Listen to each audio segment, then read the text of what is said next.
Hello বন্ধুরা, আজ আমার রেসিপি ধনিয়া ভেটকি। এটা কিন্তু খুব টেস্টি একটা রেসিপি। যেহেতু এখন ধনিয়া পাতার টেস্ট খুব ভালো হয়েছে আর ভেটকি মাছ দিয়ে এটা কিন্তু খুবই টেস্টি হয়েছিল। আমি আজ এটা প্রথমবারই ট্রাই করেছি, তাই তোমাদের সঙ্গে এই রেসিপিটা আজ শেয়ার করলাম। খেতে খুবই অসম্ভব টেস্টি হয়েছিল। প্রথমেই ভেটকি মাছটা খুব ভালো করে জল দিয়ে ধুয়ে গোলমরিচ আর লবণ দিয়ে মেখে নিয়েছিলাম। এতে আমি হলুদ দিইনি। খুব ভালো করে মাখা হয়ে গেলে আধা ঘন্টা আমি রেখে দিয়েছিলাম। এইদিকে আমি একটা মশলা করে নিয়েছিলাম। মশলার মধ্যে আমি 1.5 ইঞ্চ মতো আদা, 8-10 কোয়া রসুন আর ঝাল মতো লঙ্কা, আমি 5টা লঙ্কা দিয়েছিলাম।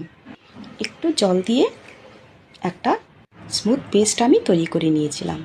এইদিকে আমি আরেকটা মশলা করেছিলাম, সেটা হলো শুধু ধনেপাতা একটু জল দিয়ে ধনেপাতাটা বেটে নিয়েছিলাম।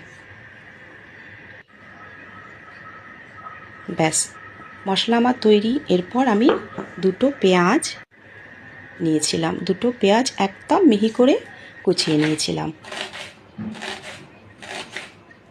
এইদিকে কড়াইয়ের মধ্যে সর্ষের তেল দিয়ে তেলটা একটু গরম করে নিয়েছিলাম। তেলটা গরম হয়ে গেলে মাছগুলো মিডিয়াম আঁচে উল্টে পাল্টে আমি ভেজে নিয়েছিলাম। একদম লাল লাল করেও ভাজবো না, আবার একদম কমও না, মিডিয়াম করে ভেজে নিয়েছিলাম। ভেজে মাছগুলো নামিয়ে নিয়েছিলাম। এইভাবে আমি বাকিটা মাংস ভেজে নিয়েছিলাম।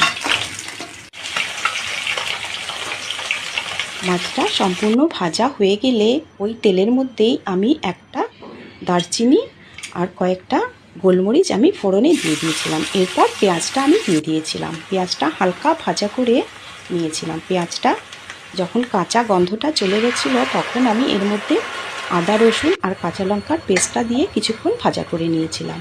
মশলাটা খুব ভাজা করে মশলাটা থেকে যখন তেল ছেড়ে এসেছিলো তখন এর মধ্যে আমি ধনেপাতা বাটাটা আর সঙ্গে কিছুটা জল আমি দিয়ে দিয়েছিলাম।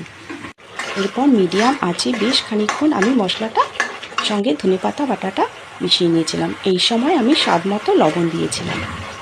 মশলাটা ভাজা হয়ে গেলে এই মশলাটা থেকে যখন তেল ছেড়ে এসেছিলো তখন আমি এতে জল দিয়ে দিয়েছিলাম। ফুল আঁচে ঝোলটা যখন ফুটে এসেছিলো তখন আমি ভাজা মাছগুলো এর মধ্যে ছেড়ে দিয়েছিলাম। বেশ খানিকক্ষণ ফুটিয়ে